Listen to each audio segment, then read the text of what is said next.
удари по нашій військовій інфраструктурі та по нашим прикордонникам. Ми вводимо воєнний стан на всій території нашої держави.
Цей прапор має бути всюди, де має бути по праву.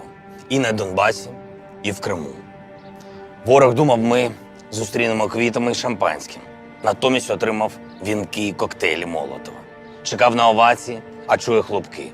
Окупант вірив, що за кілька днів пройде парадом у центрі нашої столиці. Сьогодні на Хрещатику можна побачити цей парад. Доказ, що ворожа техніка може з'явитись в центрі Києва тільки у такому вигляді. Спалена, зруйнована і знищена. Нам не важливо, яка у вас армія.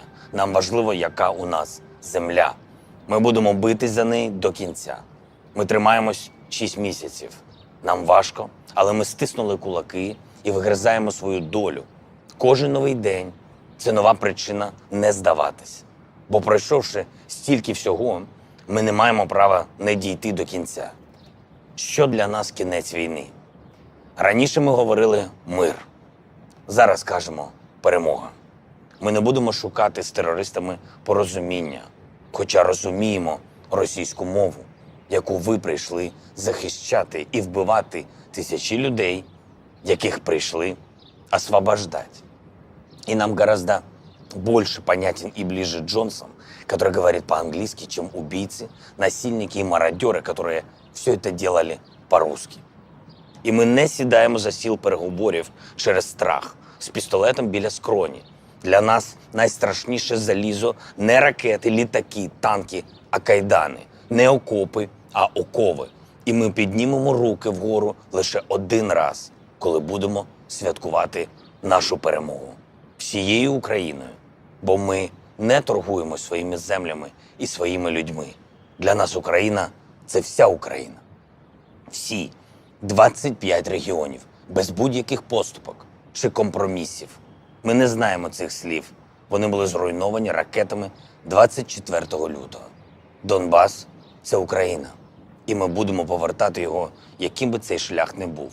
Крим – це Україна. І ми будемо його повертати, яким би цей шлях не був. Не хочете, аби ваші солдати гинули? Звільніть наші землі. Не хочете, аби ваші матері плакали?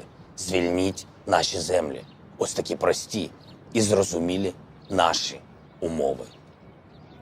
Вільний народи незалежної України. Ми зустрічаємо цей день у різних місцях. Хтось в окопах і бліндажах, у танках і БМП, на морі і у повітрі. Б'ється за незалежність на передовій. Хтось в дорозі у авто, вантажівках і потягах б'ється за незалежність, доставляючи необхідне тим, хто на передовій. А хтось у смартфоні чи за комп'ютером і теж б'ється за незалежність, збираючи кошти, щоб тим, хто в дорозі, було що вести тим, хто на передовій. Ми зустрічаємо цей день у різних обставинах, умовах і навіть різних часових поясах, але з єдиною метою – збереження незалежності та перемога України. Ми об'єднались. З Днем Незалежності, Україно! Слава Україні!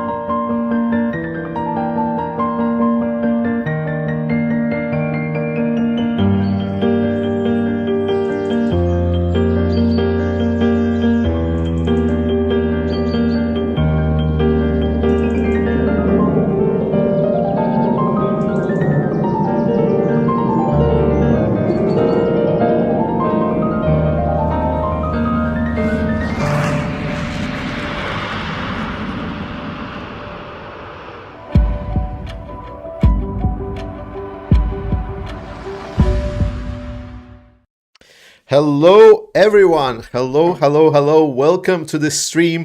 We are now live. We have, unfortunately, I came too late, so we will not hear the last song that I was planning after this video, but that will be next time.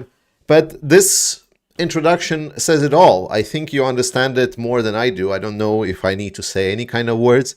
The only words that I can say, please write to me where you're from. Big thanks to everyone that was supporting Ukraine. And this video is from a year ago. It was from Independence Day of Ukraine in 2022. And Zelensky said these words, we looked at what Ukraine did over this year. This happened after Russia already left Kyiv, but it happened before Ukraine was able to liberate Kherson region, before Ukraine was able to liberate Kharkiv region, before Ukraine was really fully was able to stop Russian machine. I don't know what's with the head, like it's not sitting right. And this is what we've heard the president of Ukraine said about the Ukrainian people, and it's all true. It's all true. Every single word that he said was exactly like he said it. Every single Ukrainian up to this day, it was said that potentially Ukraine will break, that people of Ukraine will get tired of war. People of Ukraine will stop trying to will stop supporting Zelensky so much that at some point Russian tactics, again, this was before Russia started using their weapons to try to freeze Ukrainians, to start using actual terror tactics on a mass scale. There were some missile strikes, there were terror in Bucha, a lot of things that were happening there. But then there was a widespread, almost a wipeout that Russia tried to achieve during the winter. It doesn't matter. It doesn't matter what kind of hardships Ukraine goes through. I've addressed a lot about what was said in the Western news sphere and just information sphere from different people, politicians and not politicians alike. And I think it's very important for us to remember that first and foremost, everything that is happening in Ukraine, everything, whatever we're doing, the weapons that we're sending, the help that we're sending, any kind of support and so on, it matters, yes, but it's based on a rock solid, unbreakable will to resist by the Ukrainian people. And that is the message that I hope we can all get completely engraved in us all, because we listen to a lot of the opinions in our Western society. That's how democracies work. It's great. But that's why I am so trustful in the armed forces of Ukraine. That's why am I so trustful in that the fact that Ukraine is going to fight until they win. It's because of that engraved message that the whole Ukrainian nation did. They've put their foot down and they said, no, we will not be afraid, we will not be broken, we will never surrender. And whatever else, because that is exactly what everyone else is trying to propose them. It's like a devil's sitting on their shoulders, trying, hey, surrender. Maybe it's only those people that Russia right now occupies needs to die and be tortured. Hey, it's just land. Who cares, land? You want a country, right? So just join NATO. And it's Ukrainians, not the government, not Zelensky. Zelensky is just it's a democracy. Zelensky is just a face. He's an important leader. He's an important person to be in charge of Ukraine. But first and foremost, it's the Ukrainian people that are stating their intentions, that are stating their focus, and that is first and foremost what we always need to look out for. All the help, all of the weapons is secondary to just help Ukraine lose less on their path to victory. And we're going to support them until the victory. At least I'm going to ask you to do so, because, this channel I'm running is mostly to deliver message. I know that it allows me to help Ukraine a lot more and so on. So please know that if you haven't followed me as closely, YouTube is not my primary job. I'm not dependent on the YouTube income. So if you are today watching this stream and considering, hey, this guy maybe requires a donation, maybe take additional thinking and rather donate to Ukrainian military. Go donate to Ukrainian army so Ukrainians will have to suffer less. Every little bit helps, and hopefully less people will die with every little bit that we contribute to it. Obviously, if you have a little bit more to donate, do it. We will do and try to do some kind of activities. But first and foremost, Ukraine first, please. With this said, welcome to today's stream. We're going to be looking back at what happened in Ukraine, and especially specifically with Ukrainian military over the course of the last, what is it now, year and a half more? Is it now almost 2 years? No, 2 years is going to be in February of a full-scale invasion. And we're going to look at how, I'm also going to talk a little bit about how Ukrainian army was in 2014 and what were the challenges of Ukrainian army going through. And we're going to talk about this. I haven't prepared a script or anything like this. So it's going to be us just as a conversation. You know, these streams are mostly a conversation. So I'm going to be looking for your answers, or for your answers. Well, I mean, your answers I will read as much as I can, but your questions will definitely come before that as well. So if you consider any questions with regards to what was the history of Ukrainian army, if I know anything, let's talk about this. I think it's going to be fine. Yes, yeah, if you want more people to watch this stream, you obviously need to like and comment.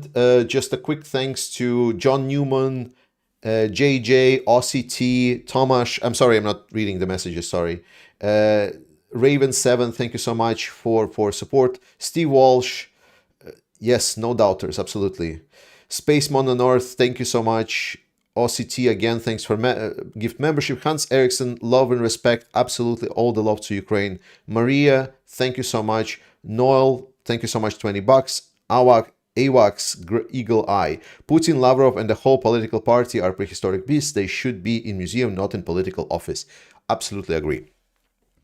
That's what we're having. Let's start with kind of a couple of questions. Let's just kind of get us going. And then we're going to go into my semi-tirade where we're gonna talk about what was going on, how it was going on, and so on. Couple of people that not a couple of people, sorry. Some people might be interested on knowing that in October I'm actually going to DC, which is going to be very, very interesting, and it's going to be interesting opportunity. I made a whole request and post on my community page where people suggested who I should reach out to. So I will try to dedicate some time next week to reach out to a lot of people in the US, and hopefully we make some productive connections in DC, and my trip will be really, really useful. When are GLSDB from USA? What makes it difference? Will it make difference? Yes. How? GLSDB will make a difference, but obviously it's not wonder weapon. Nothing is a wonder weapon. It's all additional contribution to Ukrainian capabilities. GLSDB are great because they provide additional extent or an additional reach for Ukrainian artillery, and they are highly precise, and apparently they can be produced in large enough quantities. So hopefully it will help Ukrainian get their artillery advantage one step forward. Do you have TC Chop? Do you have any meetings and Congress to Hill lined up? Not yet, but I would like to. Arthur, how Ukraine lost Donetsk and Luhansk big cities so fast? And why they didn't try to retake them. They did try to retake them, Arthur. I recommend at least just opening Wikipedia page. It's a somewhat long story about how they were. If I put it in a couple of words, then Russia supported local how to say, mafia, plus some of the Russian volunteers came in, such as Girkin, came in, organized the resistance to Ukrainians, as they called it, which actually was just hostile powers. And Girkin has acknowledged it multiple times that there was no support from the locals. Then as they were getting a lot of these criminal elements integrated into this bands, sorry, not bands, but like criminal gangs that were running this area, as Ukrainian army that was struggling at that moment with their problems of control, because Ukraine was a subject to a lot of intervention from the Russian side for decades before that. And corruption, like we should not never discount how much corruption damage did to Ukraine. And Ukraine had a very poor military at the time. But even with that poor military, they were able to gather it up and started pushing Russians, these, how do you say, Russian-controlled gangs, let's put it this way, out of the region and retaking the territories. However, when Ukrainians were pretty much on the brink of victory because they fully cut out those territories and were about to encircle them and destroy, actual Russian military intervened with devastating consequences for Ukraine, and a lot of good people died. So that's how it started. So Russia promoted insurrection when insurrection actually turned out that there were no large amounts of people supporting it. Some fringe, of course, yes, but not like a large swathe of people. So they started getting into the gangs, they started getting a lot of criminals, they started pouring in money, they started pouring in equipment from Russia, and once even that failed, because Ukrainian army, as shitty as it was back then, it still was able to get through the Russians, and only by the Russian intervention directly was their ability to stop Ukrainians liberating those areas. How do you think Ukraine will be able to liberate Tokmak this year? With prejudice. Awesome HPT. Maybe try storming into Joe Biden's office. Yeah, I still want to be alive. It's US we're talking about. There was already a couple of thousand of people trying to storm into one of the government buildings. I think I'm going to skip. Borgfella, hey man. Are the archers already active? Yes. And if so, how are they working? I've heard good responses on archers. I've heard that they are nice, but let's just say it's not a wonder weapon. It's just a very good machine. I know that there was a lot of hype because it was more of a robot than a machine, but I mean, it does its job. I guess so far just were not a lot of complaints, like at least not like Panzerhaubitz 2000. So far I didn't hear complaints. I've heard that it's a good machine and it's working well. But I'll try to ask around, but no promises. Yeah. Tosunabe, are there any civilians living in a southern village where the fighting is going on? If yes, how are they do it? Everywhere is mined. If not, why the carpet bombing like Russia does? Why not carpet bombing like Russia does?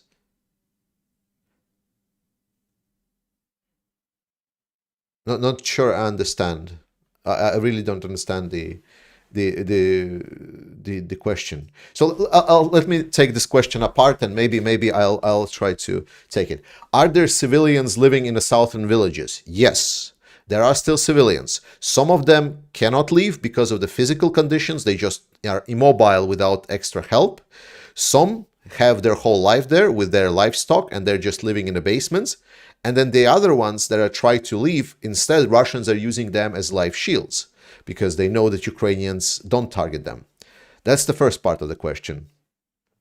How do they do it? Mostly in the basements. Everywhere is mined. Yes, that's why they mostly stay in the basements or in their property, whatever is left of it. If not, why not carpet bomb like Russia does? Well, I mean, Ukraine does use a lot of artillery. If you look at the maps and like just look at the craters, how much artillery has landed, for example, on any kind of picture where active battle is happening, you will see that Ukraine is indeed using a lot of artillery. But the answer, why not do it like Russia does, like completely destroy like a whole city to the ground, because Ukraine doesn't have so much artillery. Russia, when it was doing this tactics, was firing over 60,000 shells a day. Ukraine right now is firing about 8,000 to 9,000. Still not there. Also, why? Because the point, like Russia is destroying everything because their artillery is not precise enough. Their artillery is just shit, so they're working on the area. If a lot of a lot of Ukrainian artillery is a lot more precise, So if they're able to hit specific points where enemies are, why do you need to destroy everything else? It's a weird question. Remember, if you want to ask a question, write at and Ukraine matters with a space in between. So then it actually gets highlighted for me, and then I can see that there is a question there. I call you an optimistic realist. Yes, that's a very good description. Basing your views on real facts, but trusting and hoping in the armed forces of Ukraine. Absolutely, Daryl. I've never hidden my bias that I want Ukraine to win. I want to do whatever I can to help Ukraine win. My only objection is to a lot of people that just support Ukraine for the sake of it and just start making up shit. I just don't understand why they do it.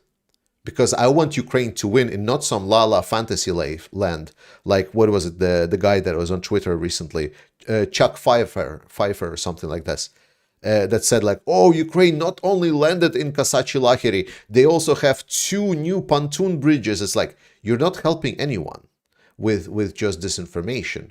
So I don't see that point. So yes, I am an optimistic realist because I want Ukraine to win. I want Ukraine to win in the real world.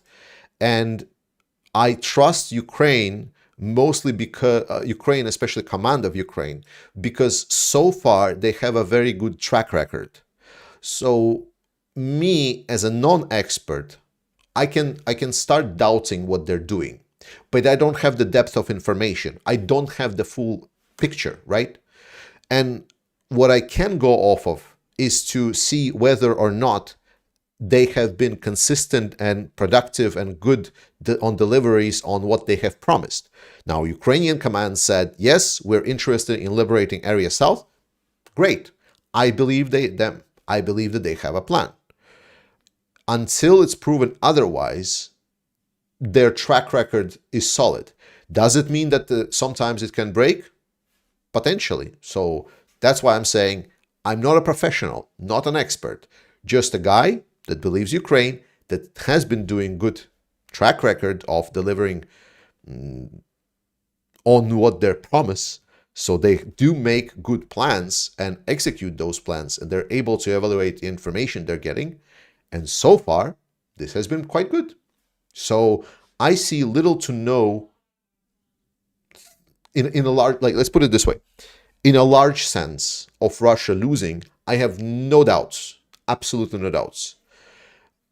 The question about how much damage Russians are doing, and especially when we're looking at the specific situation on the front lines, when there is like for example, how one unit specific is faring on a front line, it might be quite devastating.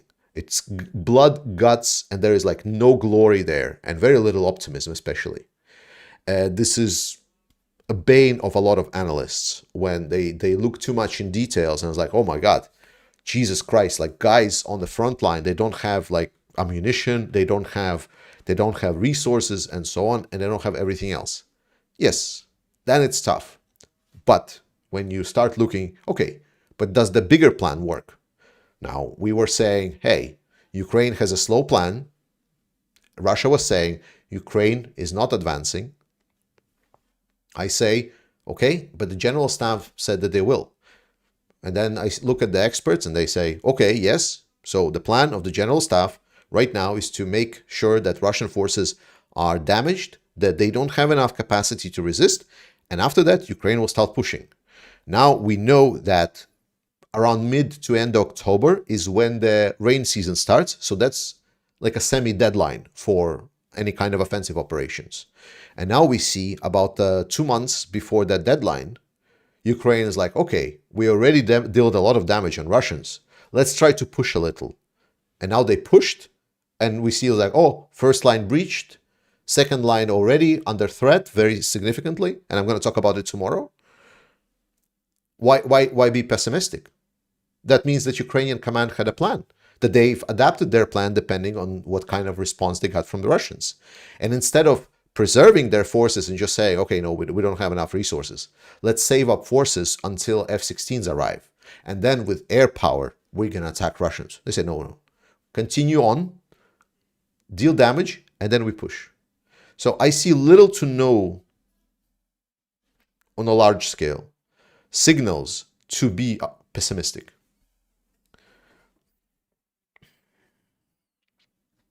That took longer than I was expecting. Ooh, questions. Yeah, okay. Yes. Vector Prime 214. Any chance Ukrainian prosecutor can indict Elon Musk and demand extradition? No, I don't think so. Also, Elon Musk, he didn't do anything criminal. I mean, like, because by that logic, I broke a lot of laws in Russia. So should Russia then ask to extradite me? No, there's I'm not a law expert, so but I'm pretty sure that's not how law works. You cannot just break from far away someone other country's laws and so on. So unfortunately, I don't think so. Stephen Walsh, thanks so much for 200 euros, dollars. Jesus Christ. I'll write my delegation and let them know you headed to the sea. Steve, Alaska. Thanks, Steve. Appreciate it. I really want to go and see who I can meet and see how I can contribute to Ukrainian cause. Brent, winter is coming. Do you think the sub-zero temps would make landmines less effective? Also, would Russia be worse off this winter due to sanctions? No. No, I don't believe Russia will be worse off due to sanctions, because sanctions are not harsh enough. Sanctions on Russia are working. Russia was able to negate certain severity of them, but it's not that they're falling apart. Most of the sanctions that are operational right now are preventing Russia from growing. They're not damaging Russia. It's very flawed position to take and see that's like, oh, Russia is like really falling apart. That's not true. Current economic situation in Russia is not growing, but it's not really falling apart. And sanctions are not harsh enough, unfortunately. Yes, let's go. More questions. And then we start talking. Like, let's do 3 more questions and then we go. Yes. Georgie, do you think Russia used everything on a zero line and now defenses are weak and way easier? No, not yet. Not yet. There are still plenty of fresh defenses that are coming in to the zero line. There are still forces coming in. Russia has spent most of the dedicated operative reserves that they had in the south, because they think that they know where Ukrainians are coming from. Their tactics of sending and counterattacking is really, really poor. But I think they hope to delay Ukrainian advancements as much as they can before the rain season, and essentially say, well, Ukraine achieved nothing. And that's a plan. You know, is it a stupid plan? Yes, but it's a plan. It's not just stupid, it's brutal, because the amount of Russian casualties there are just stupidly high. And with that said, Russia is still sending additional regiments there, and they still have reserves. So I think it's a little bit flawed yet for now to think that Russia has no reserves. However, a lot of frontline cohesion, what I've learned over watching this war and listening to the expert, that a lot of frontline cohesion is not just fresh troops very often. So most of the time, yes. But even the fresh troops at some point are going to end. And intensity on the front lines in the southern area is very, very high right now. So even these fresh troops are going to get exhausted and become combat inefficient very, very fast. Rope access work. If we give up support to Ukraine, then the nuclear threat comes back when Russia wants to free another country from the Nazis. Yes, I mean that's a whole can of worms, and pretty much you made my argument that yes, if Russia wins, we're gonna end up in a less secure, less stable world, which is literally to no one else's benefit. So I don't understand when people are making arguments about, hey, why don't we just, give Russia some land and then they will totally go away and it will not become a problem. That's like a drug addict situation. Let me just another shot and then I'm done. DC is dangerous place. Bitch, I'm from Eastern Europe. Dragan Miholik, what do you think Zelensky stay president after the war? History shown that good war leaders is bad leader in peace. No, Zelensky already said that he doesn't want to stay president after the war. What's your overall opinion about Mr. Zelensky? I didn't like him at first. I think I was afraid that he was a little bit too pro-Russian because he came on a platform of essentially peaceful negotiations with Russia. But once reality hit him in the face on what Russia is actually doing, once he saw those actual reports that a president has access to, his rhetoric changed extremely, extremely fast. And he understood that Putin is not a person to be negotiated with. What is the best strategy Ukraine to deal with the coming mud season? How far they can get? Can they use mud strategically? Maybe. I don't have enough information to comment on that. I know that historically so far we've seen a slowdown in the offensive operations during the mud season. Will Ukraine be able to fit F-16s with Neptune missiles? No. Neptune missile is an anti-ship missile. It's an engineering task. And I think it was designed to be a land-based missile. Maybe it will be reworked. I don't know. Give me 5 years. My wife will become an engineer, and then I'll ask her how hard it is as an engineering task. What air defense doing? Fighting cardboard. With the donations, what is that you get for the troops, aka supply trucks and such? Yeah, I mean, on this channel we already got donations with trucks. I personally, from like the YouTube money that you guys are donating and so on, I've donated to plenty of like smaller charities like Night Vision most of the time. Drones, I donate a lot. Then what is it called? Oh my God, tourniquets. Tourniquets is a big thing, is a big problem in Ukrainian military. So I've donated to that as well. So there are essentially two paths that we're doing with donations here. Well, like I would even say three. First one is I'm just advising people to donate to sources that I know are trusted, that will take the least amount of your money to put it into the pockets of the bureaucrats of the organizations for the organizational expenses. Then the second one is that I am happily earning some profits from this channel. So I'm using a lot of those profits to help Ukrainian military directly, which gets me, how would I put it? Not satisfaction, but like I don't feel as shit that I don't do enough, because that was a big driver for me to start this channel, that I was always feeling that I could always do more, that was never enough. Now, sometimes I feel that it's worth it. And then the third one is that, yes, sometimes we're starting campaigns with, for example, 69th NAFO Sniffing Brigade. These guys. It's the flag from the front lines, from the people from the front lines. If you look close enough, you see the signatures from the actual military people that are receiving these trucks. And NAFO has actually sent me this flag, so big thanks to them. And we're going to do another truck campaign soon, because trucks are extremely needed. Okay, two more questions, and then we're done. And then I'm going to go into talks about Ukrainian military. And then we'll see where we end up. DC is more dangerous than Eastern Europe, and you look like a victim, no offense intended. Sure. Alison, can you and this channel help throw support to true UK volunteer in the Armed Forces of Ukraine, Harley EOD channel, who is an expert in doing demining work all over Ukraine, and funds for defusers? Let's see. Alison, so with all of these like smaller supporters, it's always a question, because we always need to verify if the person is actually in Ukraine, actually doing the work.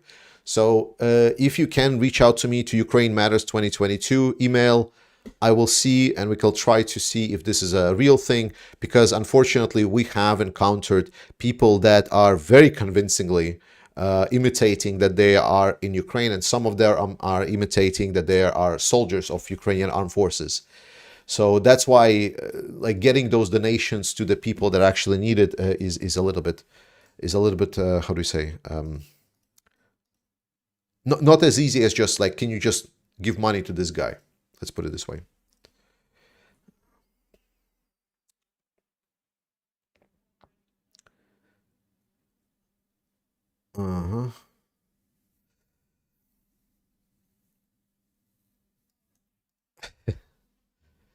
Brandon Mitchell. Yeah, Brandon is a friend of this channel. He's an actual true guy. Like, he literally came to me in a truck, firstly, that he's taking right now to Ukraine. And that truck was full to the brim with night vision devices, like that I've seen myself and touched myself. Night vision devices, medical backpacks, and just a lot of really good medical stuff as well.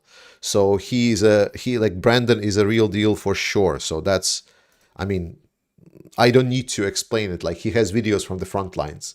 You don't really need my opinion on that.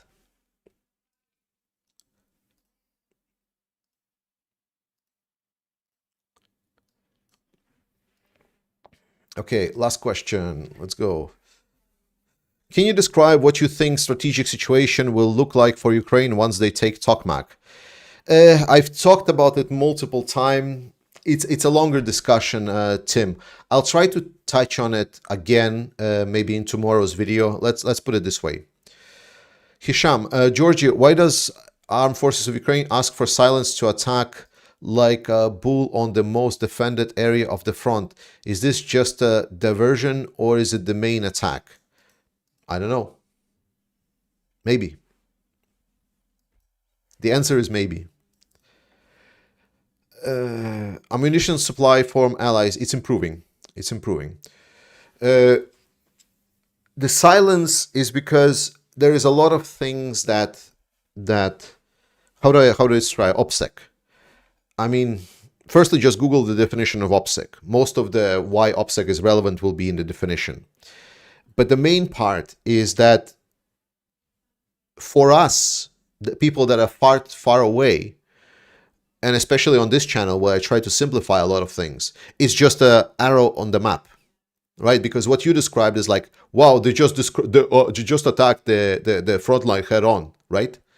Well, that's not completely accurate. There are a lot of other channels that have a lot closer contacts with people on the front lines, both in Ukraine and outside Ukraine. And these channels do a lot more detailed analysis on the front line. So whereas in my channel, most probably it's going to be like a blue arrow one way, red arrow other way, stuff like that. You know, stupid stuff, simple. A lot of other channels are describing, you know, which tactical positions Ukrainians are taking, or where do they concentrate their forces. A lot of Russians in the trenches don't have the time to look through thousands and thousands of lines of feeds from Twitter, TikTok, Telegram, watch 10 different channels and analyze all of that. They're more preoccupied of trying to not die by eating mice. But if there is a one channel that just nicely packs it up in a nice package and then just puts it online, and especially if it's a pro-Ukraine channel, what the fuck are you doing then? So that is why silence is required. Because if you know something, especially what is happening with you on the front line, it doesn't always is as accurate as to the enemy knows that as well. That is not always the case.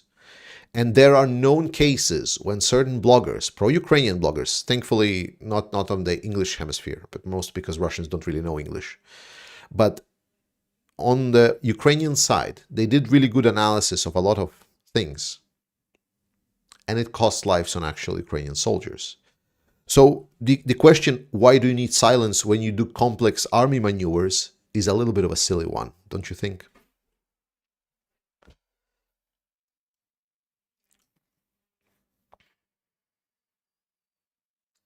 Yeah, loose lips sink ships. Exactly. Exactly. Олег, for sure. Все для перемоги. Все для все. Oh, Jesus. All right, let's talk about Ukrainian military. So we start in ancient times, post-Soviets. To understand Ukrainian military, we need to understand the situation where the countries ended up post the solution of the USSR. After USSR dissolved, certain countries in Europe, where I am from, that didn't feel that they belonged to USSR in any format, like the Baltic states and Poland and parts of the Warsaw Pact, they very clearly knew that their only future is absolutely certainly with Europe. So a lot of activities were started to make sure that they break away from a lot of the Russian past, and they try to establish their future with Europe and consequently with NATO and everything. The problem, for example, of the Baltic states is that Baltic states are extremely poor. They don't have natural resources. They don't really have a lot of manpower. So they have very little to offer. We had some production of small stuff, some small electronics that turned out to be super obsolete, as also all of the Soviets. And then a lot of these electronic factories just closed down because anything that we're doing at that moment, supposedly high tech, was not actually high tech, was dog shit. And this was not the case for Ukraine. Ukraine was extremely rich in resources. Ukraine was extremely rich in production facilities. Ukraine was extremely rich in manpower. So when the Soviets dissolved and there was disagreement, Ukraine saw itself as a, and I'm basically Baltic explaining Ukraine right now, just to be clear. But Ukrainian country as well saw itself as a strong independent nation that can sustain itself. And they entered this semi-agreement, I don't want to go in details, but semi-agreement with Russia and Belarus with the potential of mutual cooperation, because at that moment there was still a hope that Russia will be a normal state. And the problem started with that during the 90s, while 90s in the West were this joyous, interesting time with quirky video, like quirky TV shows with quirky music and so on. In Eastern Europe, it was time of devastation. It was time of misery and absolute ruin. And in ruin, when you cannot produce the things that you produced before because they're obsolete, you don't have the same internal market as you had before in the Soviets, because now you have borders in place and now you need to find out how to realign with newly aligned countries. In a country that had no private property, suddenly finding himself into the finding, well, how do we then make sure that all of these government property becomes private property?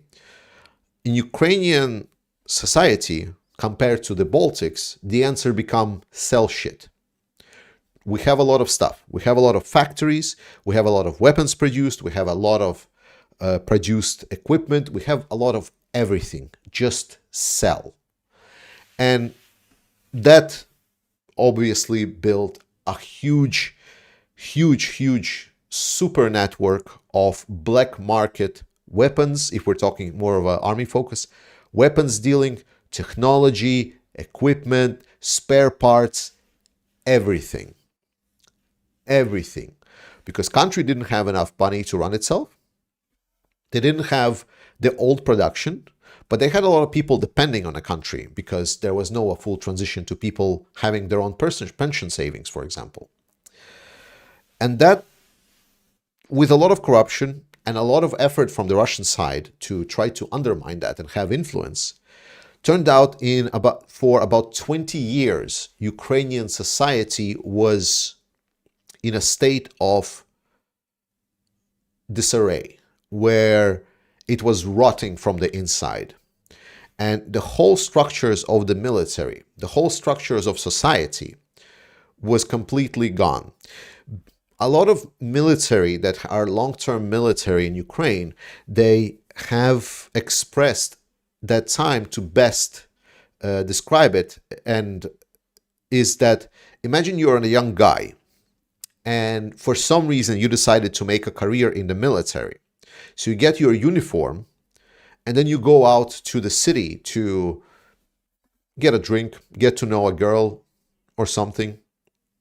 And then she asks, like, what do you do? And then he says, I'm a military. And it's a big no-no. You're not getting anyone. So the guys were lying that they're like taxi drivers, that they are, you know, like that they're working on a factory, that they're doing some other petty manual labor like construction work or anything else, just not military. That is a basically a complete and the most direct way of you not getting laid ever. That is a great description of the state of the Ukrainian military.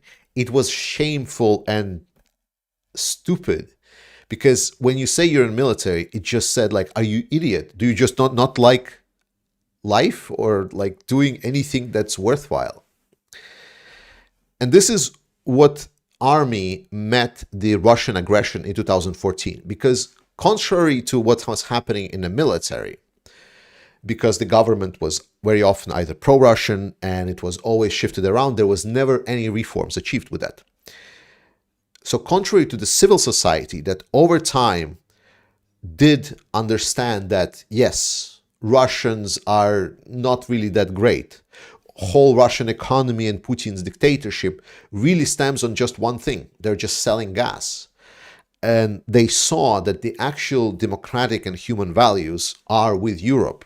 And the new generation of Ukrainians that came after that, after the whole 1990s thing, they very clearly saw that their future is within Europe. And they understood that it's coming with a full-blown membership of Ukraine with European Union and everything else, just like the Baltics. The unfortunate part is that this disrupted a lot of corruption schemes. A lot of the processes that were established to make a small number of people in Ukraine rich were in a way.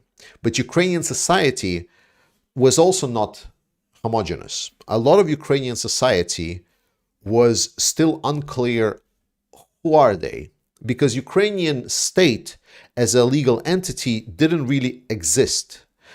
It was a concept, there was a lot of history, but there was not a single idea around which people would gather around. And I'm mostly talking about older people, like from older generations, the Soviet times. Whereas the younger one, the one that understood these European values, the value of your nation, the understanding of a history, that finally started reading those historic books, not just saying, hey, I'm now 40, so I remember those books about history that I read in the Soviet Union. Maybe they were not completely inaccurate, but like most of the time they probably were. Whereas in actual new free Ukraine, the actual historians have studied the history of Ukraine and their relationship with Russia and wrote like, yeah, it was like years and years of subjugation, by the way, that Russia and Soviet Union just kind of put out of their history. And the new generation understood a lot more clearly, and still understands a lot more clearly, though now it's a more of a common phenomenon, that it is Russians that very forcefully brought in a lot of these understandings that Ukraine was never a state, that Ukrainians don't have a history, that Ukrainian language is just a funny little quirky Russian, that just wrong type of Russians are speaking. And that was the narrative in the Soviet Union, that was the narrative that Russia is propagating, and that's the narrative that Putin is spouting. Whatever Putin is telling you right now, it's not that he came up with this shit. It's just the history from the Soviets. Still is. He just put additional autocratic twist on it just to insert himself into it. It's nothing new. And that's why there are certain people like the small, very, very, very fringe minority that it's like, yeah, Russia, ooh, we are small Russians. Not anymore. Not anymore. Ukrainians have fighting. So 2014, now we finally got to this long preamble. 2014 has met Ukrainian military by surprise. It had no understanding. Do they even have a country to fight for? Because Yanukovych fled. There was no official government at that time. And the government that was established was a temporary government, and it didn't have all of the proper mechanisms to communicate with all of the military. So Crimea, when Crimea was under attack, a lot of Ukrainian military just were paralyzed because they didn't know what to do. Because it's their neighbors. By the way, if you didn't know, at that time, Russia had a contract with Ukrainian presidents that they would have their own military bases inside Crimea, pretty much next to Ukrainian military bases. So people of Russian military bases just put on some green camouflage and just went in to occupy Ukrainian bases. So it's an interesting story. But that's what happened. And then when the insurgency started, and I already explained the insurgency, when the Russians that decided that, hey, we need to grab more Ukraine, something like Gherkin, more imperialist, people that have this imperial mindset that we need more land grab. Ukraine always belonged to us. They went in. They started working with gangs, started building this resistance, got into contacts with some of the Russian military, get the weapons on hand, started getting tanks and APCs and everything else. But they still got their teeth caved in because Ukrainian military, while weak, has started being populated by something that was called volunteer corps. It was a smaller group of units that was basically militia. I'm pretty sure you've heard about some of that militia, such as unit of Aidar or such as unit as Azov. Azov regiment was literally a militia. If you look up pictures of Azov regiment, you will find that they are wearing basically construction helmets and some kind of just like very, very thick vests with some Kalashnikovs. And that was it. And then they had like truck with some metal plating on it. That was the Azov regiment at the start. Slowly, Ukrainians found out where their mobilization facilities were. Despite complete sellout of the country, they still had some weapon stockpiles. So they were able to get the army going. Over a year of this anti-terrorist operation that was called at the time, they were able almost completely crush the insurgency that Gherkin started. And that is when Russia intervened. Russia intervened and put Ukrainians in a very, very bad positions because Ukrainians had the same problem that Russia is having right now. The commanders-in-chief of Ukrainian military were pretty bad. They were taught by the Russian doctrine. They were taught to fight how, well, right now Russians fight. The problem was that there was no significant coordination and operation ongoing at that time. What was happening at that time is basically a lot of volunteers, some of them joining Ukrainian military while others don't. And it was this amalgamation of different groups with certain interests, some of them more lawful than others, and they were trying to be commanded generally by the central command. And then there was no top-down, thank you so much. Yeah, there was no top-down command on that. So when Russians entered, firstly, they were able to flank and cut Ukrainians out, but they were very, very significantly dealt a lot of damage to Ukrainians. That is when happened a lot of the infamous battles that occurred, like the Ilovaisk and the Baltseve and so on. This is what led to the Minsk Accords. Because at that time, I don't believe Putin was fully, he didn't at that time fully yet was on the side, decided that he wants to invade Ukraine.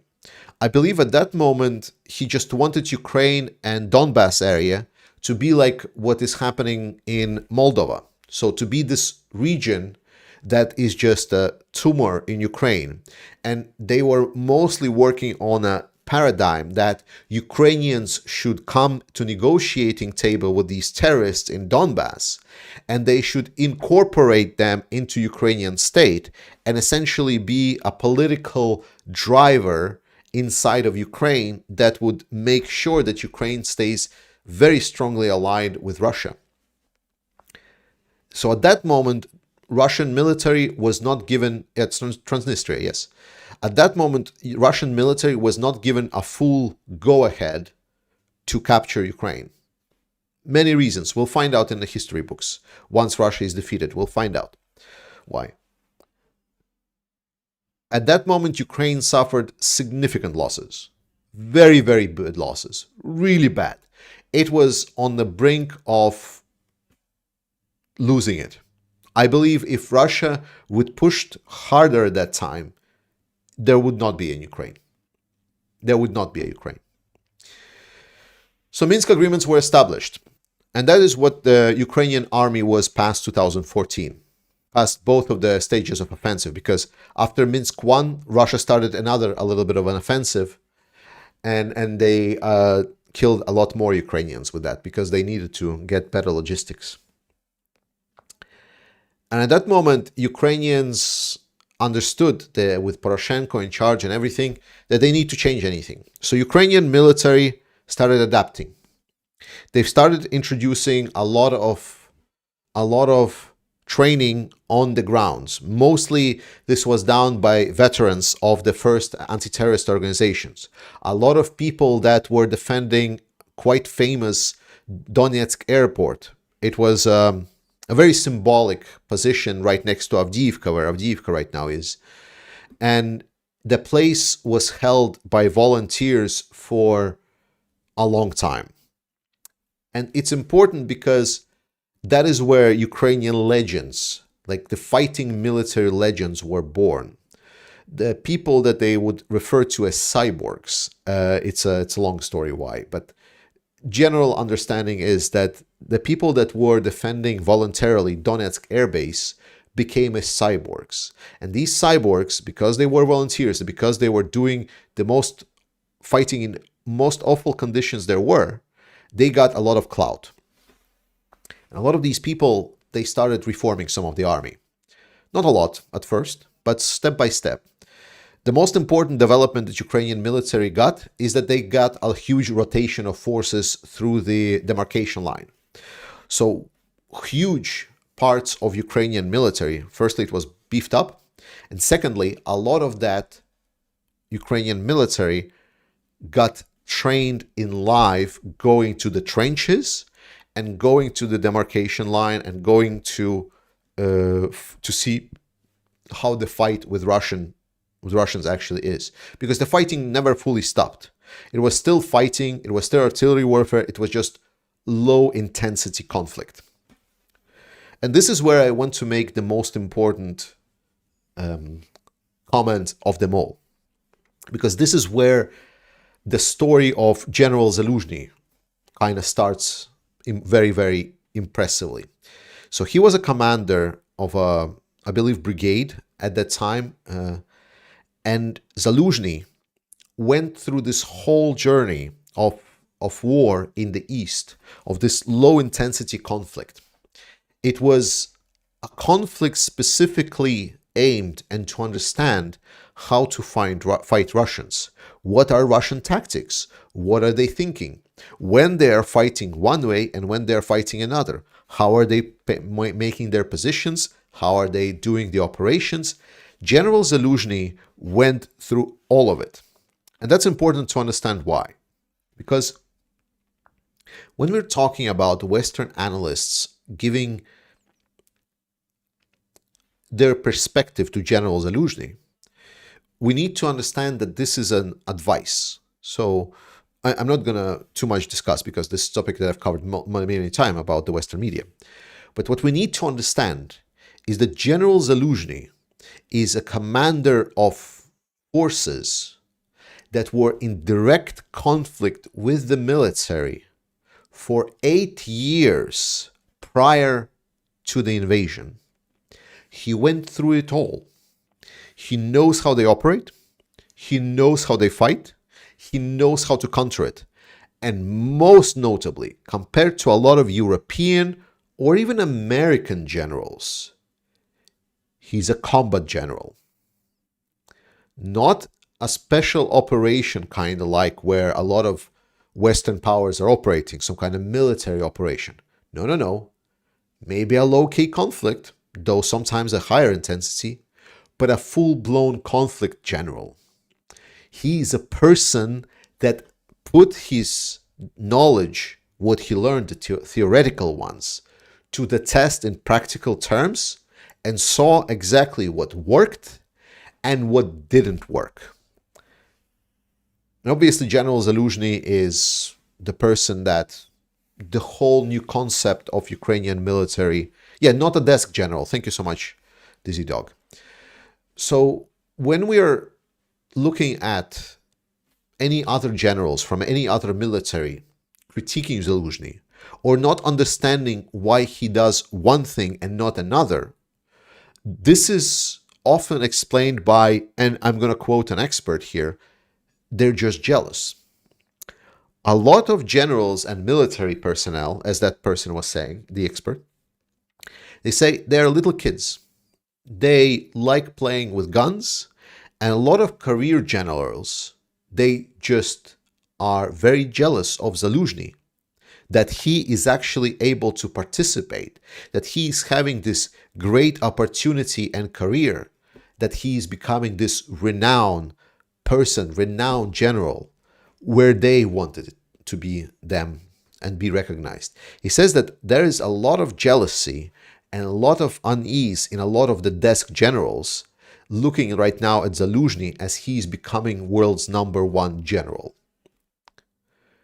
That kind of hit me differently, that realization, that very often we indeed dismiss our higher-ups, leaders, as these high professionals. It was especially true for me because, I look at the military and I see professionalism. I'm a corporate guy. I know corporations. So when you ask me, are all the CEOs professional guys and have no personal biases? I said, fuck no. Most of the corporations are run by gut feeling by the CEO guy. He just runs it how he feels it. He just wings it. And then it kind of hit me again. It's like, oh. Does that mean that generals are also subjects, that now that they have power, they finally can stop following the book and says, I am the book? Hit me different. So sorry for a little bit of a detour here. But that is the big transformation that went from this first stage of Ukrainian military, which was complete nightmare, to a transformation that happened between 2014 and 2022. It's the transformation of getting a lot of that experience from the front lines, training a lot of people, and most importantly, training a whole officer corps on the actual frontline situations and having them take over the military and start reforming it. Unfortunately, the process wasn't as fast. Ukraine was still struggling with a lot of the post-corruption. They still were trying to rebuild it. But me, as a person comparing and seeing Ukraine 2014 and seeing Ukraine 2021, when I was there last time, it's worlds apart. It's a country that changed 180 and stood on its head. Nothing even come close. And I believe the same came with the military. A lot of the military was reformed. Unfortunately, a lot weren't, which is mostly logistics. Logistics and equipment of Ukrainian military wasn't that great. And as this became especially notorious when Russian sabotage groups went over Ukrainian border and started blowing up stuff. What you don't know probably is that over the 8 years of this fight in Ukraine war, Russia has blown up more storage facilities with weapons, Russian saboteurs and like spies and traitors.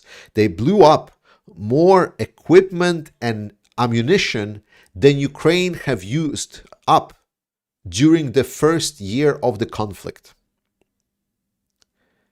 That hits hard. That hits hard because first year of the conflict was Ukraine mostly using their own stocks. And a lot of these stocks were just not there anymore. Most of the damages were done to stocks of the multiple launch rocket systems like Grads and Smersh or Vilha. Then there was the S-300 systems, huge stockpiles. Whenever we see explosions right now, they don't even come close to how much was exploded in Ukraine before that. And that was before the war. So there is a lot of, when I'm saying that Ukrainian military had a lot of issues, that Ukrainian military has a lot of issues, that there is a lot of errors for Ukrainian military to work on, I'm not kidding, there are. But they are not to deal with what a lot of other peoples are saying, that, hey, there is some kind of Soviet past. Because now we're coming to a third part of the conflict. Ukrainian military, by this point, by 2022, is about 200 to 250,000 strong. It's a huge professional force, which is still operating on some Soviet doctrines that are adapted to fight in a new way. They have been adapted to fight the very specific enemy, an enemy that they were literally knowing is gonna come. It's like a very thing. The only thing that they were not thinking is that it's gonna come everywhere. And everywhere they did.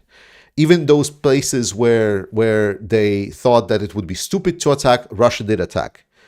And then, especially the southern part, Ukrainian, when Russian advanced really, really fast in the south, most of it is due to the treachery, because a lot of traitors appeared in the midst of high positions in the security forces of Ukraine, in the armed forces of Ukraine, and so on. So even 2022, Russia had more staff in Ukrainian armed forces than Ukraine was hoping for. And the third change of Ukrainian military happened post the big invasion.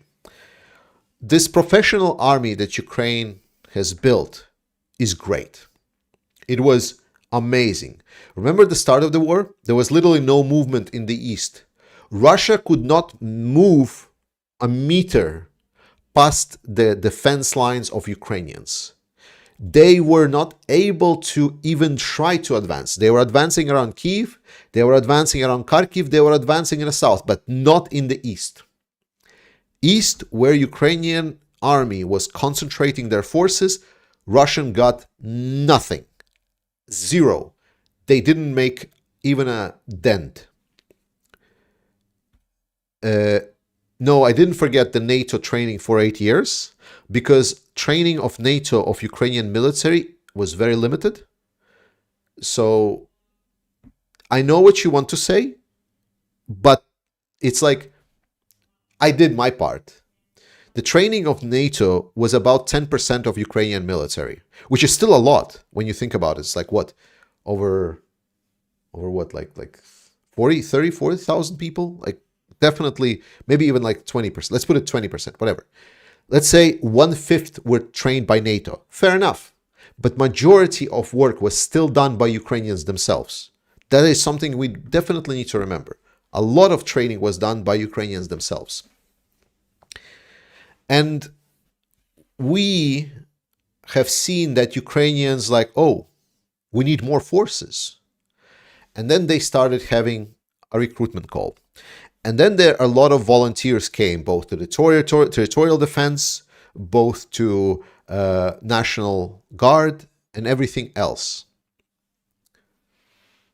Ukraine has been mobilizing extensively. And with mobilization comes problems, because Ukrainian military, from a compact, highly professional 250,000 military, has grown now to over 1 million to 1.5 million men. And expecting that 1 million and 1.5 million men, firstly, all would be trained, especially if we're looking at the NATO training capacity, where Europe right now is training, what, 10, 15,000 Ukrainian troops per year, where Ukraine is mobilizing literally hundreds of thousands. The training problem starts. So the average level of Ukrainian troops fell. What most importantly felt is just the lack of the officer corps. The officer corps is just not there. So one of the biggest problems of the current Ukrainian military is that their officer corps consists of a lot of the highly trained Ukrainian professionals that were in a war from 2014 and then later on, and they have the knowledge, but a lot of them also got wounded or killed during the first intensive war phases. And the majority, like not the majority, but like a significant part, I cannot tell if it's a majority or not, but I would imagine that it's a majority. A majority of the lower rank officer corps is mobilized soldiers. And not all of those mobilized soldiers have been trained in the new way to fight in Ukraine. So challenge that Ukraine is having right now, while we're discussing how much training the NATO does and so on, what we need to understand that the biggest challenge for Ukraine is that while they have a command that knows and understands how to fight Russians, a lot of lower level officers, they're having troubles understanding it. They're having troubles adapting. A lot of it is just people that have not been there for a while. They were not people that were participating in this conflict extensively. They were not people that were trained. So current Ukrainian military, if you want to dissect it the best, is think about this way. There is a very fresh head with genius ideas, with really, really great, absolutely amazing commanders on the mid to high level that know their stuff. You talk to anyone, they know. But they have troubles communicating that vision and communicating that professionalism to the people on the ground, because the personnel on the ground, not all of them have NATO training, but thankfully a lot of the basic training has been adapted by the Ukrainian standards. So the grunts, they more or less know what to do. But it's that middle layer in between, the lower level officer corps, because Ukraine cannot just take officers out, because someone needs to guide these troops.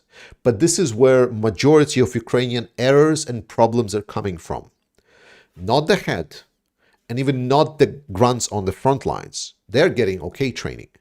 It's that little bit of a layer, and that is the challenge that Ukrainian military right now, as we're talking about Ukrainian military in 2023, is the challenge that it's facing. It's a military with a rich history and understanding of their enemy. It's a military that is rearming itself and preparing and boosting up productions and thankfully getting weapon supplies from the allies. They know what they need. The grunts on the ground know how to use it. It's only how these officer corps would be created. And Ukraine already started working on this problem. They've just recently, a couple of months ago, they've taken up the law that allows essentially field promotions, where competent commanders of the squads can be promoted further down the line.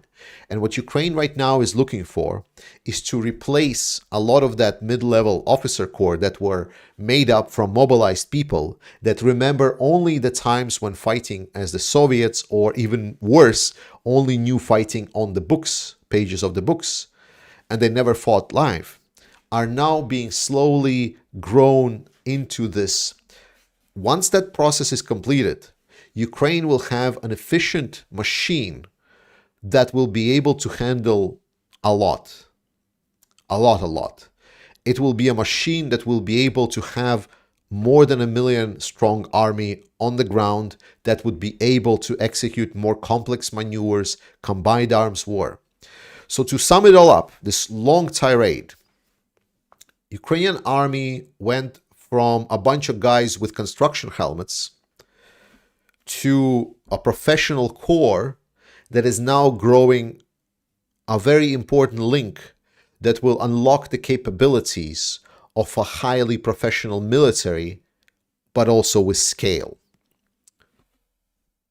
This is where we are right now. And if supply of weapons doesn't stop, then we will see Ukrainian military get stronger and stronger and stronger, despite maybe be getting larger. Because a well-trained, well-prepared military is a lot stronger than whatever Russian military is. And I talked about how bad Russian military is specifically in my last video, and why Russian military doesn't follow that, why Russian military doesn't change.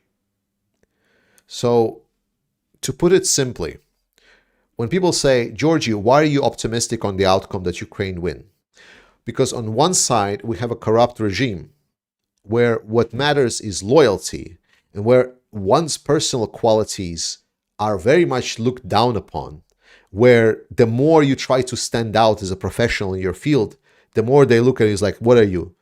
Really, really smart? Like, why do you need this? Go dig a hole or something. And they don't promote people from that. Versus the other military, where they say, hey, we got a lot of new stuff. They are not there yet, but let's try to see how we can fix it. And they're trying to do it, and they're trying to adapt, and they're trying to work for it.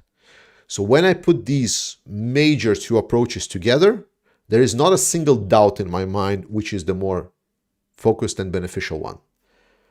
That's why, another time, why I think that Ukraine will absolutely win and demolish the Russian Federation, and they will go back to the drawing board, or maybe go visit Prigozhin. Woo!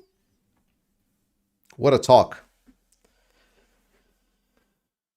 General Z knows what he's doing, and the book, yes, absolutely. General Z is amazing. Santiago, thanks so much for 10 bucks. OCT, thank you so much for being so supportive. Amazing, thank you so much. Stop Hero, hello, my good Bulgarian friend. Yes, Bulgaria, yes. Reaper Kaz, thanks so much for 20 pounds. Tech, thanks so much for 50 euros. Brother Loss, welcome. Kevin, thank you so much for great coverage. Absolutely, Kevin, thanks so much for 10 bucks. Lynn, thanks so much for 13.99. Absolutely love it. GB Sweden, are Russians in the ditches happy to protect Putin and his loyal dudes? No, Russians in the ditches are mostly cowards. But they're cowards because they don't have the strength to resist Putin. They are so decoupled from what their country is doing that they are ready to fight Ukrainians. One of the analysts that I'm listening to described it the best. Russian population can be described as populations that was, how do you say, like abuse victim. Russian population are abuse victim past the stage where it can resist. It's in a stage of complete acceptance. It's in a stage where they gave up and accepted that they can, like anyone can do anything with them. They don't find themselves. They think that this is life. That living in misery, poverty, complete disregard for human life, that's the normal. And when they see beauty, I'm just giving an abstract, like when they see that there are someone like Ukrainians, because there's a lot of propaganda saying that, hey, Ukrainians are the same Russians. A lot of them, they're having this just, as they perceive it, a just anger inside of them, saying, how dare you live better than I am? How dare you're the same Russian as I am? You should be really the same. Like, you should not have it good. I don't have it good, and I will die before I allow some Ukrainian that was, remember, put in their psyche that they are below them, that I would allow any kind of like Ukrainian, this filthy nation that not even that was supposed to be subject to Russians, they're not even as good as us, to live as good as I am. They're seeing this as this holy wrath, like I am so poor, like it doesn't matter how bad I have it, but I will die on this hill before I allow any Ukrainian to live better than I am. This is not something that they will say out loud, but this is how they're feeling. Like when you're listening to their commentary, what they're saying and why they're saying. Like they are saying is like, I didn't have toilets. How dare you have toilets in your cities? How dare you have paved roads? How dare you have it better? We were the same from the Soviets. We ruled the Soviet Unions. We were faring the space. How dare you be better than us? And that is a lot how they see it. They're seeing it like a subjugation of someone that stepped out of the line. Someone that's supposed to be only as good as to lick their shoes. I don't think I should explain why this is a wrong perspective.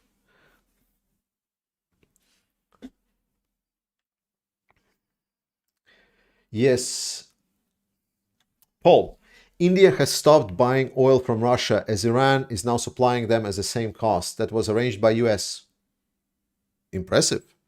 That is very nice. Victor Prime, thanks for $10. Western media is pathetic and would say Ukraine is losing, even if Russia loses 50,000 VDV, Tomahawk, throwing karate super soldiers. Yes, maybe. I mean, to be honest, like the argument Ukraine lost 400,000 is, I think, one of the stupidest one. Because, so? Like, the argument is not true. But even if it's true, why does it matter? Like, do Ukrainians still want to fight? Yes. So? Like, where's the argument? Where is the argument? For me, it's even more underlining that, hey, Ukrainians lost so much and they're still willing to fight. There's still people that are willing there to fight. I don't understand the argument. Like, the argument about Ukraine lost 400,000 is the stupidest argument of them all. Literally, not just because it's not true. It's because it's like, it's an argument against you, you fool. Shout out to Armed Forces of Ukraine and their homies in the Freedom for Russia Legion. Yes. Rope access work. If we give up support for Ukraine, then the nuclear threat comes back. Okay, I think I read it. Thank you so much, guys, for the support. Please remember that donations are very, very appreciated. All the support is appreciated very much. But if you would also consider first, before donating here, donating to Ukrainian armed forces, they really need it a lot more than I do. Perfect. So let's go back to questions. We're now just an hour and 20 minutes in. Let's do additional like 30-40 minutes of questions. I think this was a good talk. We're 3,300. Thank you so much. Thank you so much for liking, sharing this video. Appreciate it. Welcome everyone that sees me for the first time. My name is Georgie. I'm a guy that likes this YouTube thingy that I do. I enjoy it. And most of all, I enjoy the community, and I enjoy when community interacts with me, asks me questions. I would say write me emails, but I still have like 400 unread emails, so you can try writing me an email, but I don't know when I'll find the time to answer that, but I'll try. Scott Moore, how long do you think Russia's able to keep its military and economy together to fight this war before it crumbles within? Do you think China bails them out? Scott, you basically described everything. I don't even need to answer everything. Russia has about a year and a half, I've heard analysts saying that about a year and a half and they will be not able to keep up with their losses. So right now they just still have stocks and so on, but in a year and a half to 2 years, their production will be not able to keep up with the losses on the front lines, and Ukraine will start dealing damage to the extent that it's going to be irreplaceable damage. Because right now, while Ukraine is destroying a lot of artillery, true, a lot of that artillery is still being replaced. At some point, the tempo of replacement will just not be nearly enough. And at that moment, Russia will slowly start being left completely without artillery, which is like, you can just end it there.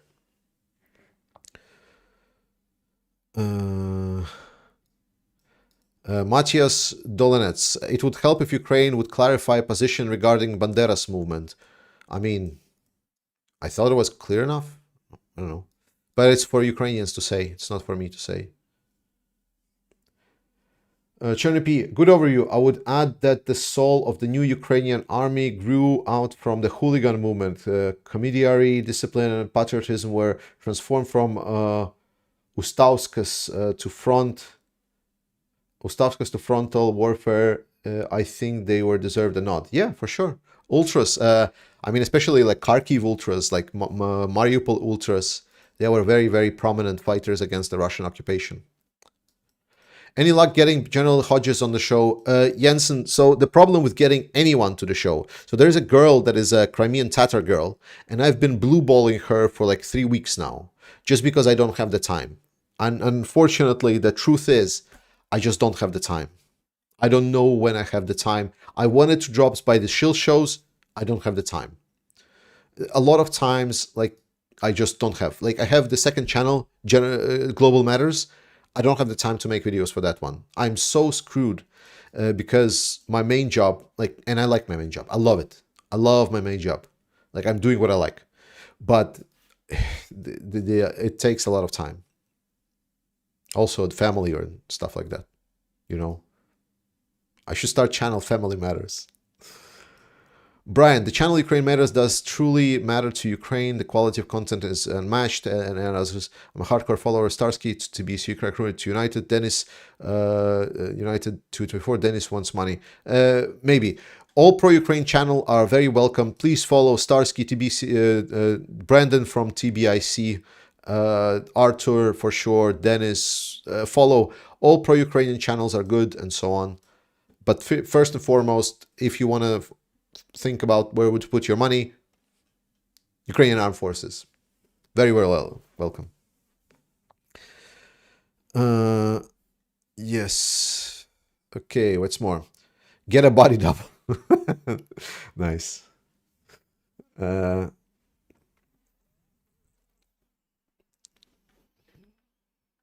Matthias, I already answered your question. I don't understand why you keep spamming this question.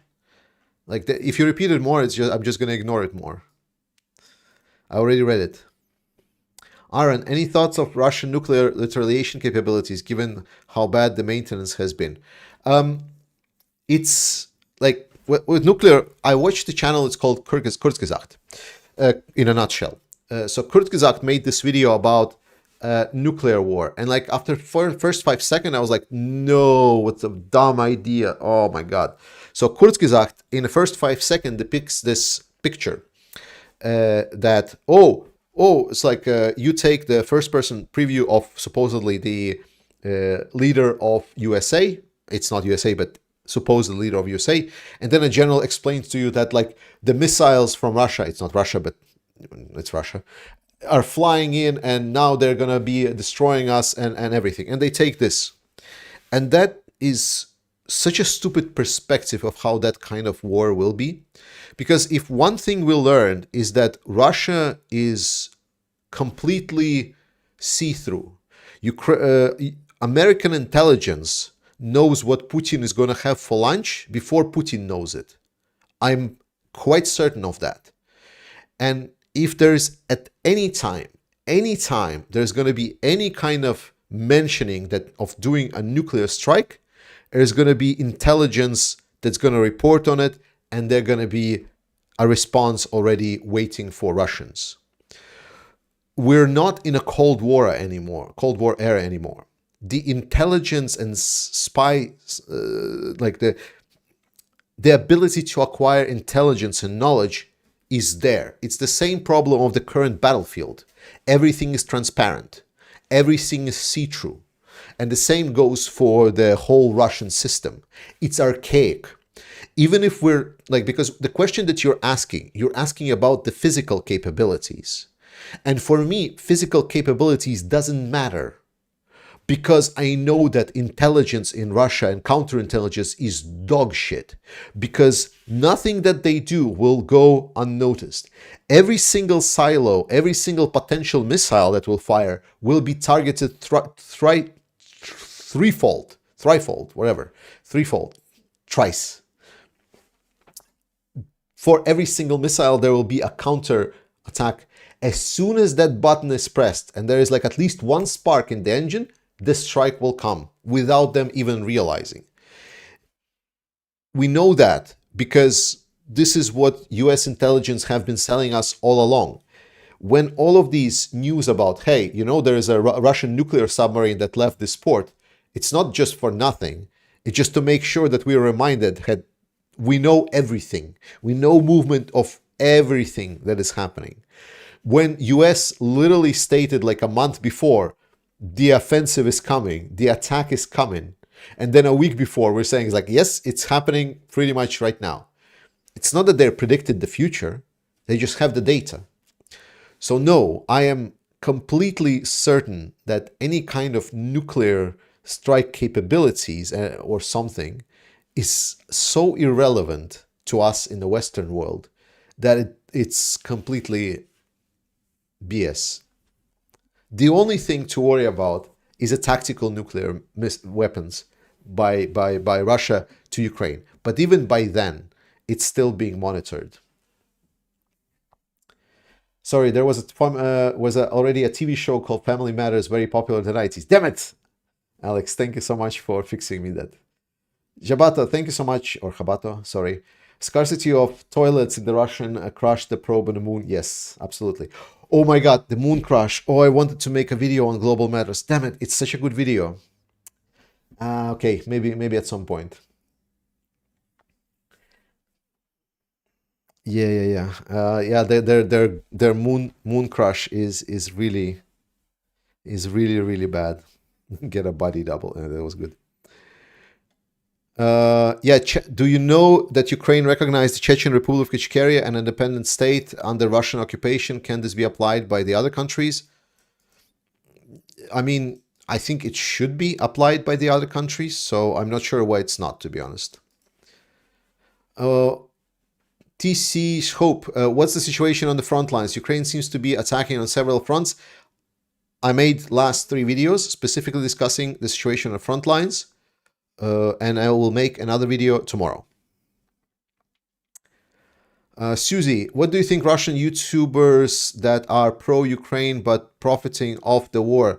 Russian dude inside Russia, Nikki, Protin, Roman. Firstly, I'm a capitalist. I don't see problem of people earning money for their work. Secondly, with regards to Russians that are pro-Ukraine, it's a difficult topics. I cannot, like, do I like that they're earning money by talking Ukraine? I don't know. But are they doing anything illegal? No. Is it, in my perspective, ethically questionable? Definitely. But they are a lot popular than I am, and it's the unfortunate part of the consequences. I am at least content that they're at least talking in support of Ukraine and they're still voicing support for Ukraine. I would love them to promote support to the armed forces of Ukraine more, because that's the only way how we're getting out of this war. But at least they're not spouting pro-Russian nonsense, such as like some of the other very, very popular YouTube channels, because there is a lot of people that are watching those, unfortunately. So, yeah.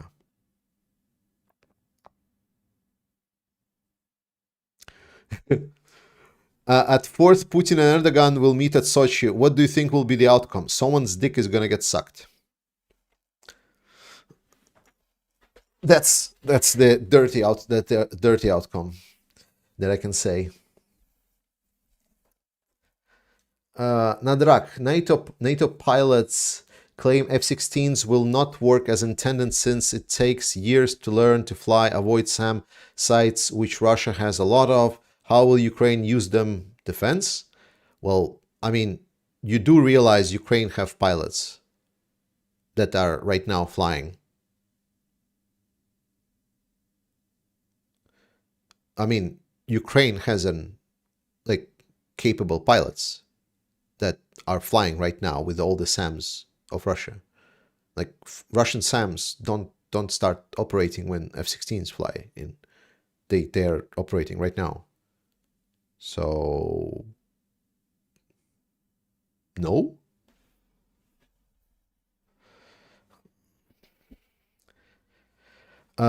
Georgies, do you think Ukraine will strike targets after Ural? Yes. Just yesterday, Danilov said that they are right now rolling out potential capability of striking over 1,500 kilometers. As Budanov said, deeper and deeper.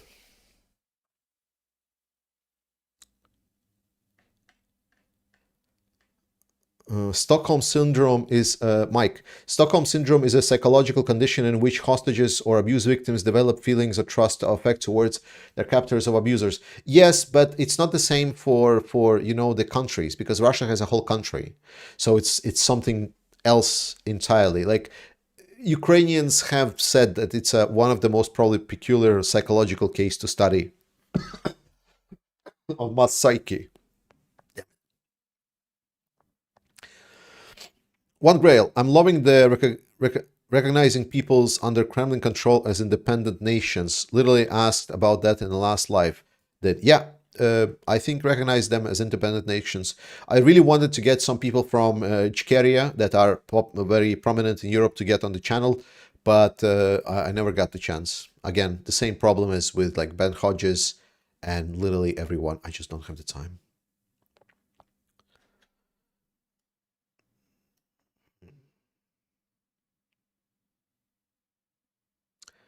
Not the same tech on F-16s versus Su planes. Ukraine has 8 Su planes. The rest are MiG-29s. Comparing F-16s to those is like comparing computer to a calculator. I'm pretty sure F-16s will be able to handle it, my friend. Richie MC, as the 2024 US elections nears, will you talk about it? Some candidates want to cut off all additional funding to Ukraine. Can Ukraine survive the war without US military aid? It's nice of you to ask. On my other channel, Global Matters, I actually watched the Republican primaries and understand very important thing. I don't know how Republicans think. Because what I said, how Republicans performed, was completely opposite. It was 180% opposite to what I expected. Like, I watched the debate. I said, hey, Pence had a couple of really good moments. He was supported by the crowd. Christie did pretty good points. Like, Haley, I said, like, oh my God, like she's kind of, why is she still running? I thought she kind of forgot that she existed. And then like the ChatGPT guy, the Ramaswamy, as like people just piled up on him. So I said like, okay, this guy's done. And DeSantis was basically non-present. He was just awkwardly smiling and like making some awkward statements from here and there. And then I look at polls after the debate, and it's like exactly the opposite.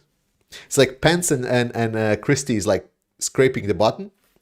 Haley is suddenly getting an influx of popularity. Ramaswamy is named as a winner of the debate, and DeSantis' popularity is also rises. And I was like, whatever. I don't know. So I don't think I'm a good person to evaluate American politics. Or I can give my evaluation. We just turn it around and everything opposite to what I said is going to happen. And it's going to be 100% accurate.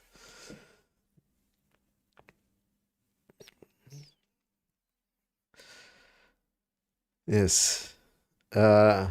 Georgie, if Russians, Arthur, if Russians and pro-Russians always talk good about the orange guy, does it mean that he being present benefits them? Yes. he already said it, like that he doesn't want to support Ukraine as hard. So, I mean, like he's like, oh, we're gonna negotiate it. It's interesting. It's complicated. I'm gonna leave the American politics to the Americans.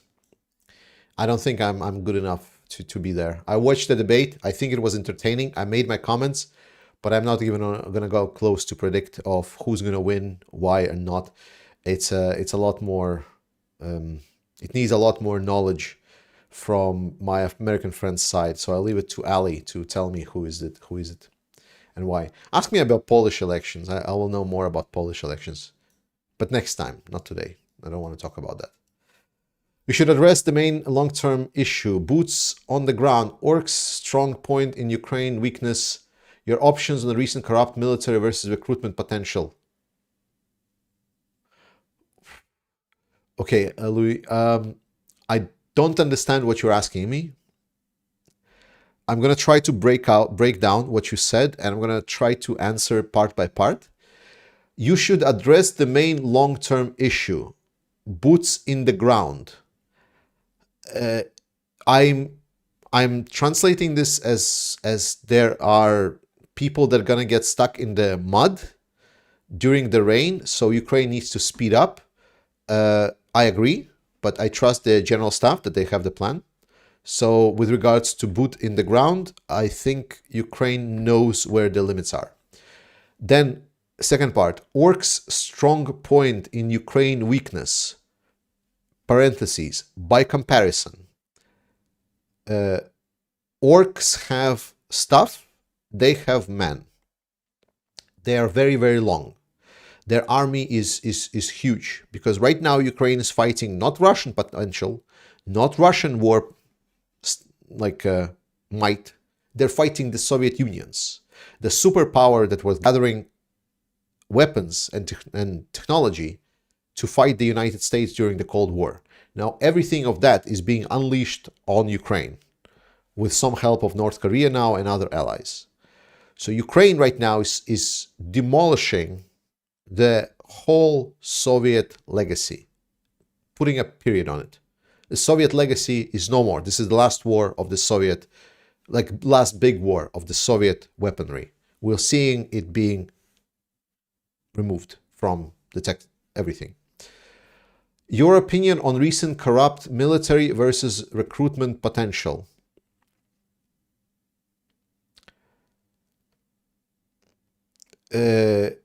If you're talking about recruiters that were caught red-handed by signing off letters that people are not fit for army and that Zelensky is trying to do some reform, I look at this optimistically, mostly because corruption in the military is common.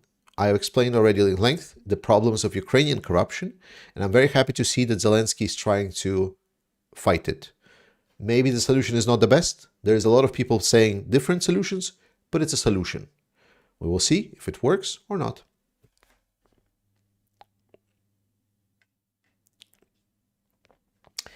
TC Mutt, spoken to my local members of parliament about giving Ukraine our legacy F-16s in storage, 40 of them.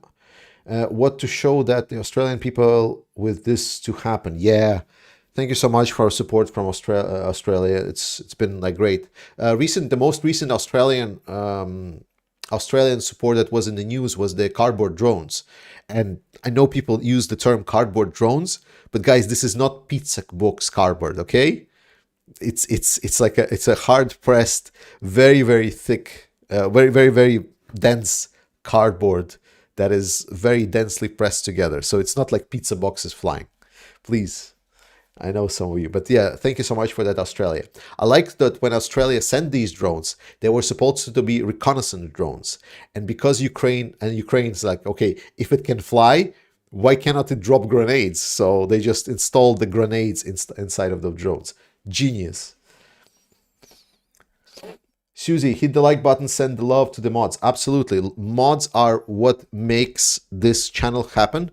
So if you can just spare a little bit of your time and give our mods a hand, I would really appreciate it in chat. Thank you so much, moderators. I love you all, guys. Please, please, thank you so much that you're doing so much for this channel. Everyone appreciates that. Yes. Ali, hit the like so G no longer has blue balls. Yes.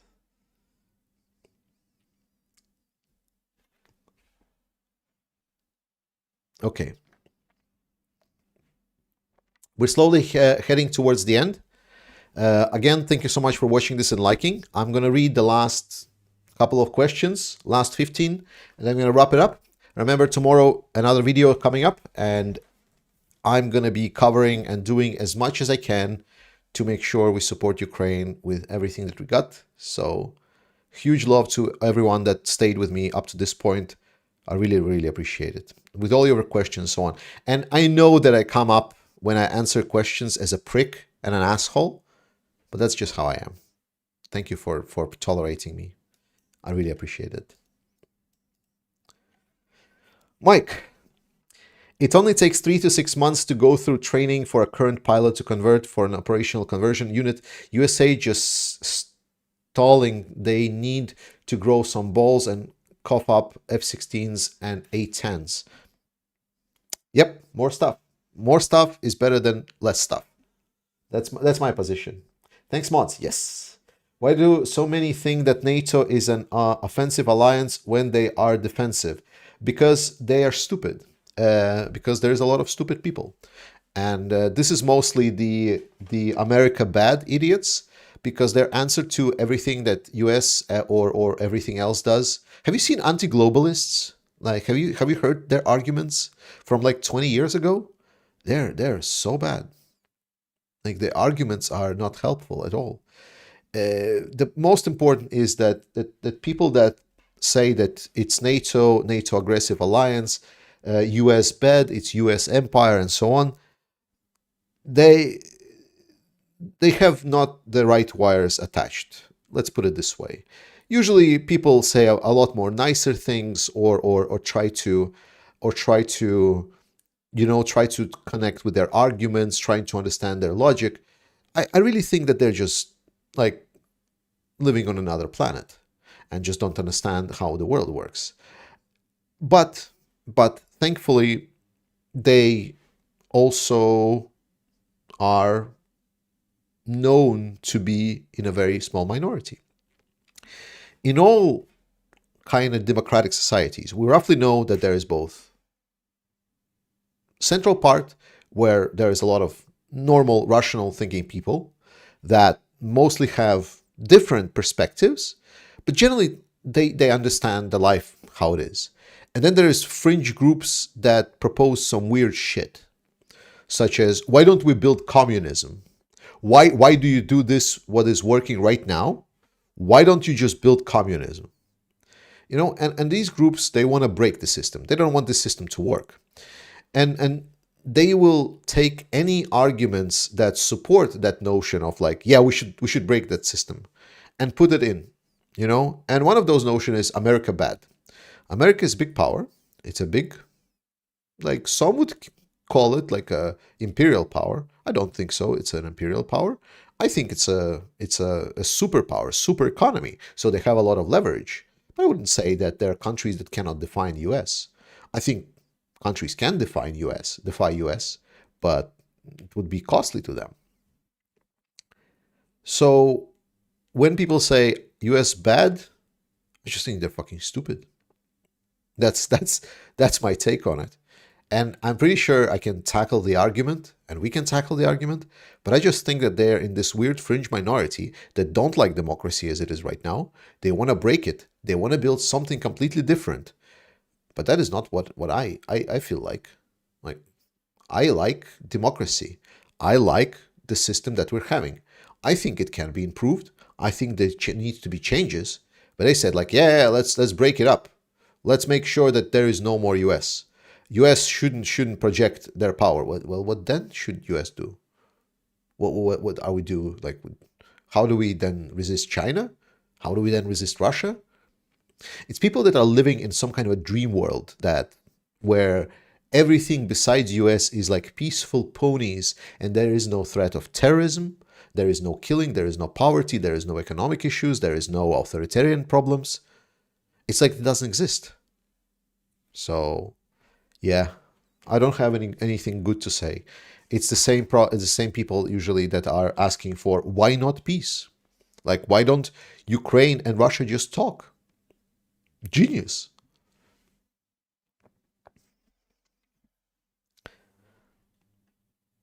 Yeah. Yes. Yeah, you don't need to suck my dick for it. Like, thanks. Like, I'm just explaining my opinion. You have the right to disagree with me. It's fine. I'm just stating my opinion. Thank you so much. Oh my God, what is the nickname? Les Ies Paul Guitarman. Ispagutarman Fender Fanto. If this is your actual name, man, you even have it worse than I do. How is the cities doing the preparations for winter? Are they getting any power grids back? Yes. And you need to hear the nuke power stations being targeted as of Russia. Yes. So Russia will not strike nuclear power target stations, and even Russia, if strikes nuclear power stations, it's not a big issue. Nuclear power stations don't explode. It's fine. Secondly, most of the stations that Ukraine has been working on, the capacity of Ukrainian power grid after the winter was left at around 30%. So Russia destroyed over 70% of it. After that, during the summer and up to the next winter, Ukraine said that they will repair about 40% of what was damaged. So Ukraine will be left roughly with 70% of their grid operational. So 30% less. However, now Ukraine is doing a lot more preparations for the strikes. So they're building like a concrete bunkers over the facilities. They're building additional protective barriers. They're fortifying their network, and they're already advertising to Ukrainians that they should start thinking about getting generators and start getting proper supplies if they need to go in another winter and to be additional strikes. Therefore, yes, Ukrainians are preparing for another winter. Yes, Slava Ukraini for sure. Super stream, thank you so much. Glad you enjoyed it. Yeah, thank you for the stream. I guess you guys already are giving up, so yes. No, I'm still here. I'm still here. I'm still answering questions. Couple more at least. Melitopol by Xmas. Yeah, maybe. Michael, thanks so much for 2 puns. You might be an asshole, but you're our asshole. No. Well, I mean, does it count that you have 2 assholes if I'm your asshole and I also have an asshole? Is it too much Inception? Also Inception and asshole. Jesus Christ. Where is this stream coming towards? Oh my God. We started the stream talking about like Ukraine war, how to support Ukraine. And now like we're finishing talking about assholes. What a devolution. You guys are awful. Absolutely awful. I talk shit about myself, but you guys. Okay. No, I cannot take it anymore. Right, guys, let's finish this up. I love you all. Slava Ukraini, guys, and I'll see you tomorrow in a video. Have a really great evening, night, day, whatever the time of the day. Thank you so much. Thanks so much. Support Ukraine.